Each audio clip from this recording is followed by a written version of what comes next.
All right, we're very happy to have with us today an exceptional electric and upright bassist, Lawrence Haber, based in the New Jersey area. Lawrence is a man to be seen on so many different stages and venues in New Jersey. He plays as a sideman, and he also has a leader of his own collective, the Lawrence Haber Collective.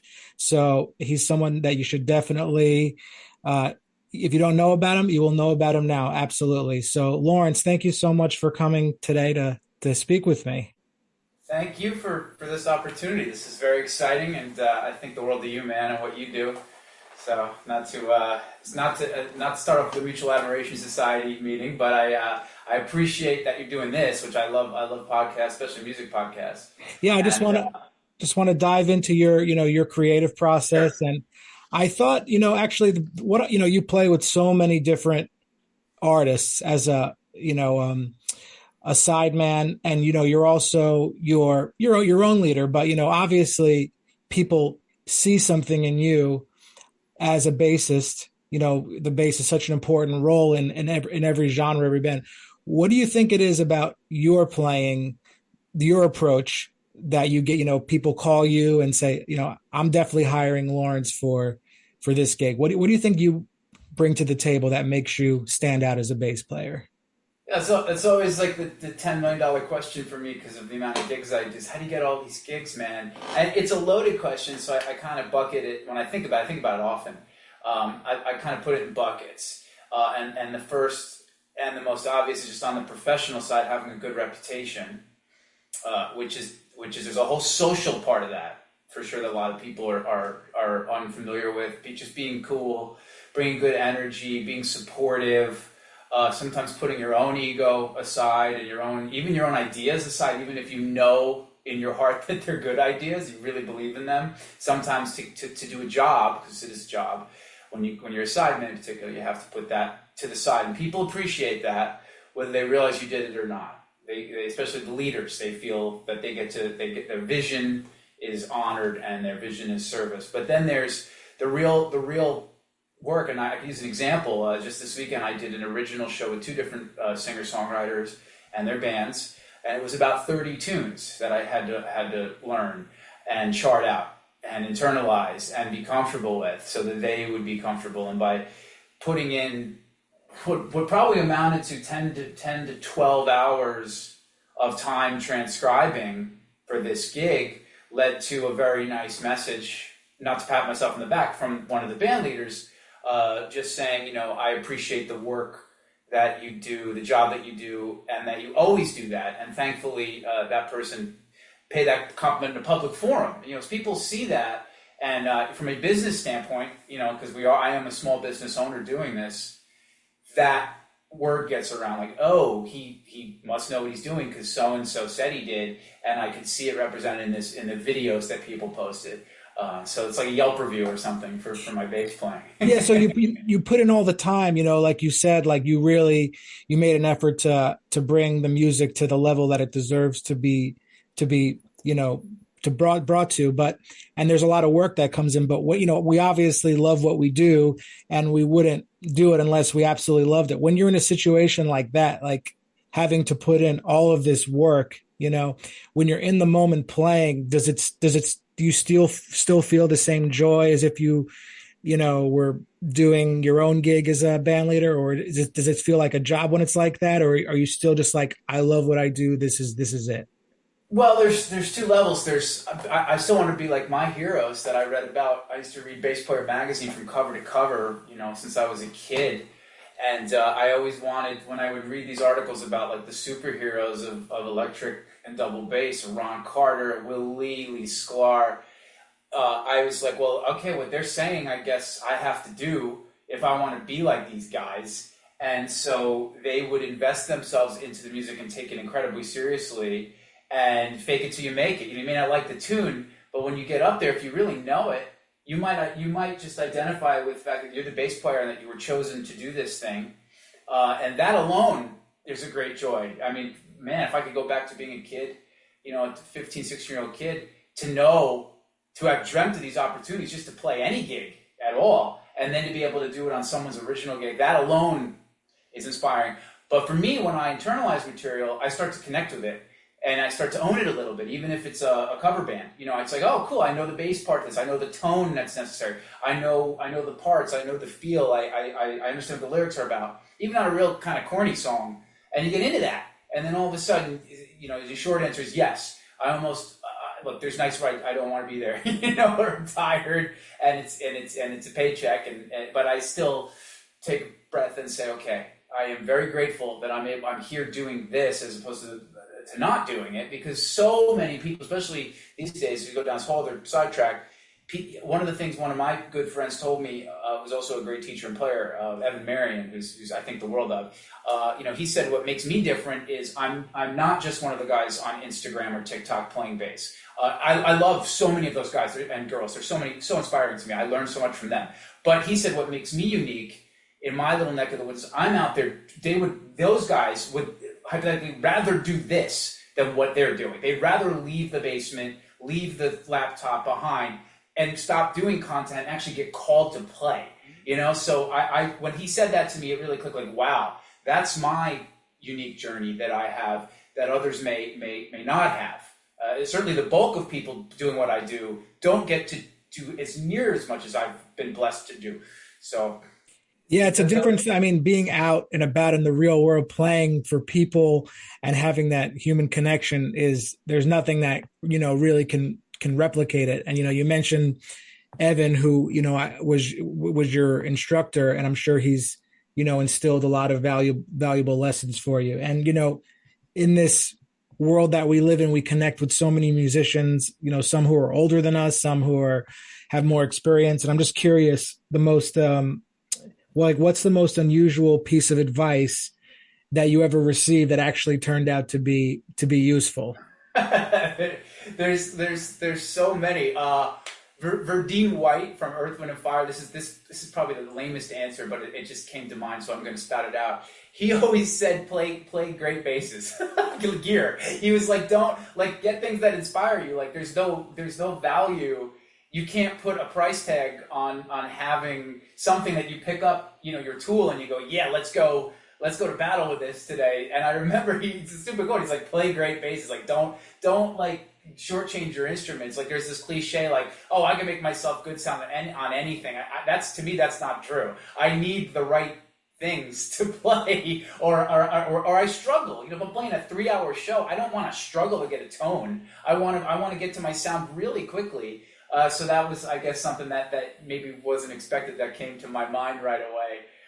And I started it's great. It's great. Really honoring that recently by I'll bring I used to bring one bass cabinet, because these days it's like the smaller cabinets is the thing. They're lightweight. But playing with all these bands and all these loud venues, bars, weddings, bar mitzvahs, whatever it is, I need clean headroom to get a tone. Like, I don't know how loud the drummer is going to be. So like I'm going to shortchange myself and the sound of the band, the sound of my bass, by just not bringing one extra piece of equipment that's going to make all the difference in the world. So it's that is like the equipment version of putting in those extra 5 or 6 hours to learn the tunes. Like, I want everything to be right. My sound, my knowledge of the material, and that'll just make it better for me, for them, for everybody, and I'll get called back. Yeah, there's so many, you know, on the equipment, and there's so much that goes into it that, you know, the audience doesn't realize these little things you're talking about. Now you play so much, and, you know, you mentioned that there are those moments where you're like, oh, this is kind of a paycheck, which I understand completely. Do you have any pre-performance, you know, rituals or things that you do, or are you superstitious about anything? Because I know me, I like to, when I play like a gig, I really like to stretch the tips of my fingers like this for 30 seconds each. So I'm just curious if you have any pre-performance things you might do. It starts when I wake up. I've been on this kick the last month and a half or so. One of these like Instagram memes, some doctors like, drink 3 liters of water a day, 3 eggs a day, do cardio. So I'm trying to like not have as much, you know, take in alcohol as much. I'm not a big drinker, but I'm limiting that. A health kind of thing, 8 hours of sleep, because I just want to physically be and hydrated and physically be in the best possible shape to deliver a good performance. But with that comes the practicing, the shedding. I have to play for myself every day, which means I have a whole regimen of warm-ups I do, maintenance practice, scales, arpeggios, playing over standards, trying to just get better at learning tunes, improvising on tunes. Transcription is a huge thing for me. Reading, getting my sight reading together. There's about a 30-minute to an hour window that I like to have in my day, no matter whether there's a gig or a family thing or a busy day, no matter what, that has to happen for Lawrence, so that when I get to the gig, I already did for myself. And that actually came from Gerald Veasley, who's a fantastic bass player I also studied with out in the Philly area, and he had this thing, about getting Gerald up. Veasley, you said, right? Gerald Veasley. Gerald Beasley? Yeah. Gerald Beasley. Yeah, there's also a Beasley, a Walter Beasley. There's a couple of names out there. Yeah, he teaches at University of the Arts, I think, if I'm not mistaken. I think he does or did, and but I studied. I had the long story short, a privilege to study with him privately on and off for a year or so. And one of the things he said was he gets up before the whole family every day, before the kids are up or whatever, and his wife, and just gets right to the base, like before breakfast, before going outside. I gotta get to the dogs first, but once the dogs are taken care of, I try to sneak away into the studio and just start getting the instrument under my hands, my fingertips, and then hopefully getting in at the bare minimum, a basic shed of a concept and some maintenance stuff just to get the blood flowing. So, yeah, I mean, everyone has their own. Some people don't want to play. Some people play for hours and hours before the gig. This is great, and you play in so many venues, and I wanted to ask also, because you've been in a variety of situations. Do you think there's a famous venue or place that maybe you play or have checked out that has an undeserved reputation, either good or bad? I'm curious about a certain place. Wow, I've never thought of that before. Honestly, there are a lot of bars I play down the shore. I'll give you a great example. Martel's Tiki Bar, which is on Point Pleasant. I'm very lucky to play there quite often, have been on and off for the better part of 20 years.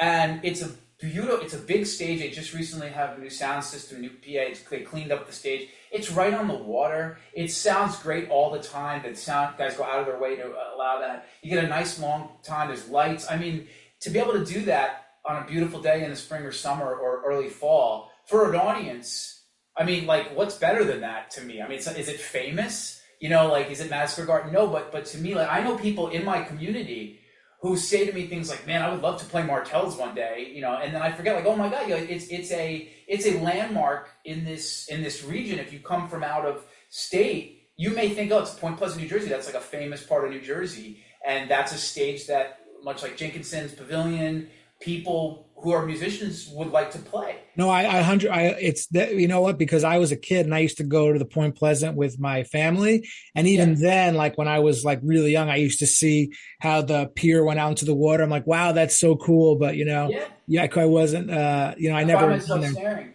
But I've had the luck of playing Bitter End in New York, and you're on that stage and you're just like, oh my God, like last night, Will Lee was here, Osmoy was here. And then you just go through the people that have played there both recently and throughout history. And you're like, I can't believe, whatever Brecker was here or singer-songwriter, like so many legends. And then, I played the Stone Pony, which was incredibly loud. but this is here. That's essentially the Madison Square Garden of the Jersey Shore. To me, it was just a place a couple of towns over that had live music. I played the Saint, which was an original venue in Asbury for a long time. And that was always just like a place to aspire to.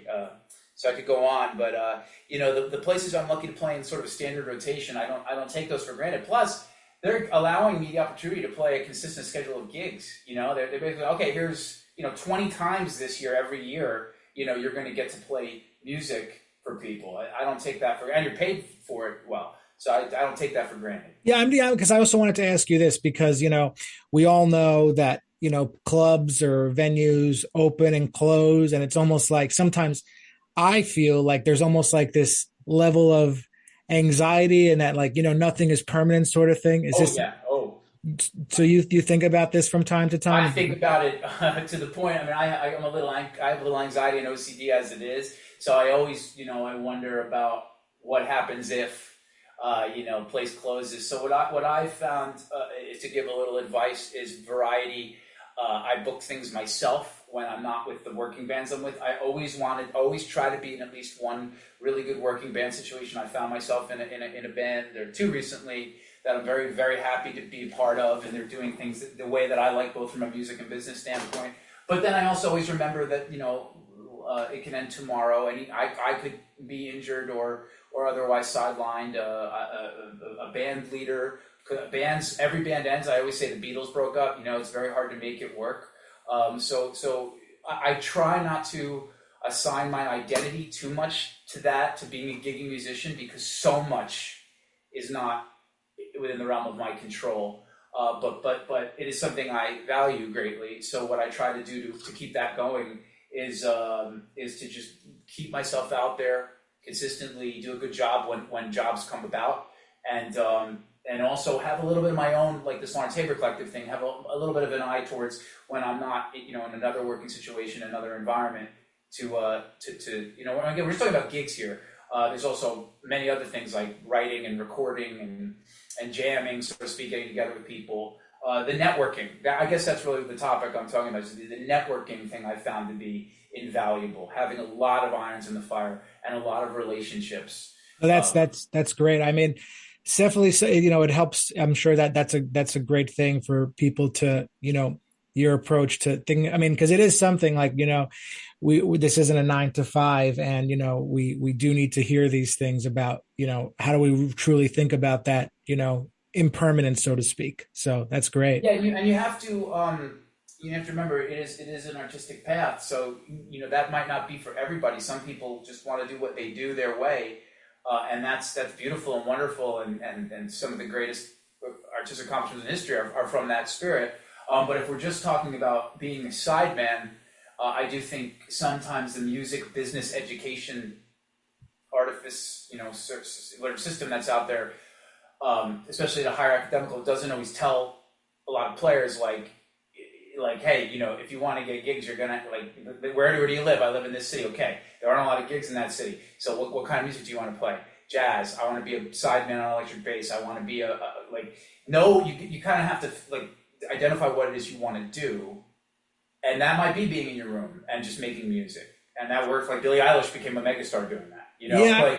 I also wanted to ask you too, because you talk about these you work with so many people, and this is also something I'm kind of curious about. We've all had these people who come into our lives that maybe we look up to them or whatnot, and they might give us a piece of advice. Now, is there a specific piece of advice someone's given you that you've chosen to completely ignore or make your own, but it actually worked out for the better? You don't have to name the person or anything. Sure. I'm just kind of curious. I'm actually going to name somebody who I just wrote today, who I admire greatly, and a relationship I've had with him. And he's a cool guy, and I think he wouldn't mind me. I'm not calling him out, but I think it's worth. He deserves to be recognized. His name is Richie Monica, and he's a drummer. He's more than just a drummer. He's a musician, and he's played with some heavyweight people, but that's not what's important. I was very lucky to end up in a cover band with him when I was super young and super green. Talented, but green. And he had already been on the road with a bunch of bands and played some heavy, high-level music in a variety of circumstances.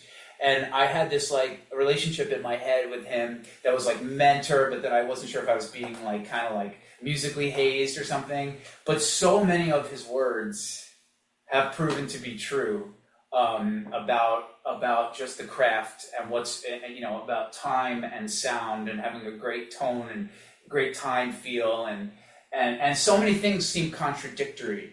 I would be confused by a bit of advice, but then the opposite thing would come, and it's all valuable. The point is you have to have an open mind, and then it has to go through the filter of your own experiences for you to really understand. So it was almost like a Buddha. I mean, he goofed on me even for bringing it up, but he's always been sort of in the back of my mind. I reconnected with him and did a couple of gigs with him last year, but he's always kind of there, in the back of my brain, a lot of things that he instilled in me. And he's a drummer, so of course, a great drummer, so I value his opinion very much so. And he's only played with the best bass players, so to me, I listen to that guy because he's obviously doing something right.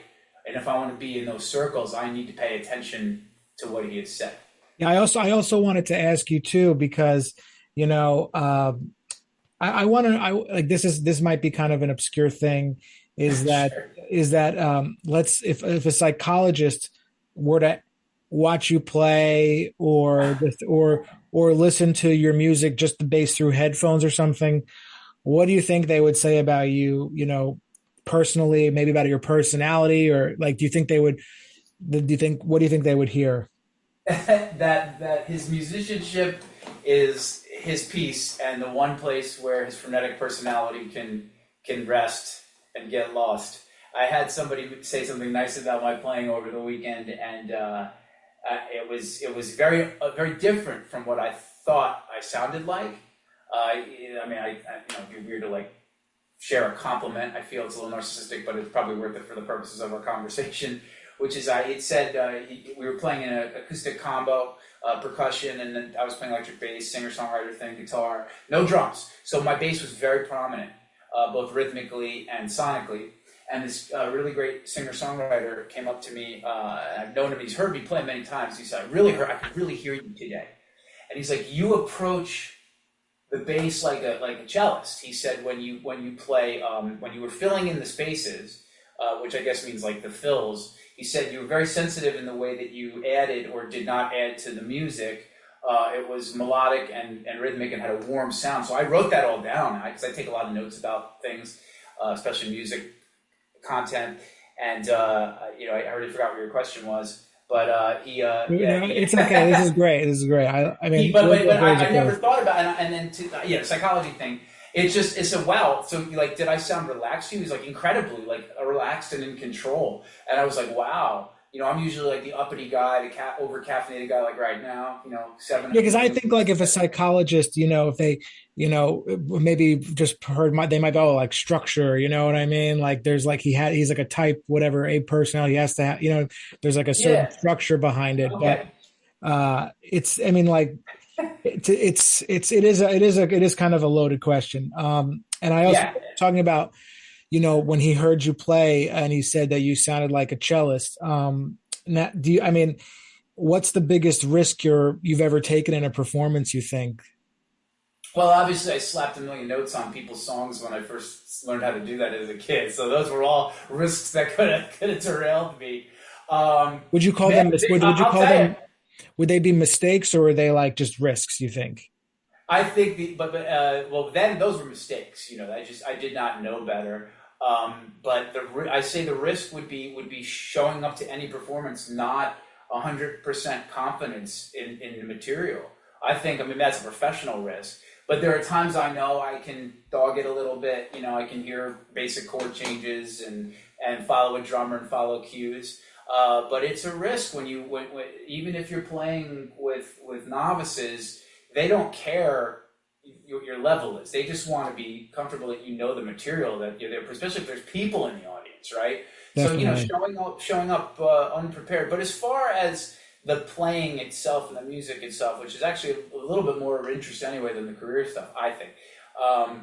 It would be just trying to impart my whatever I'm studying in a context where it may not work.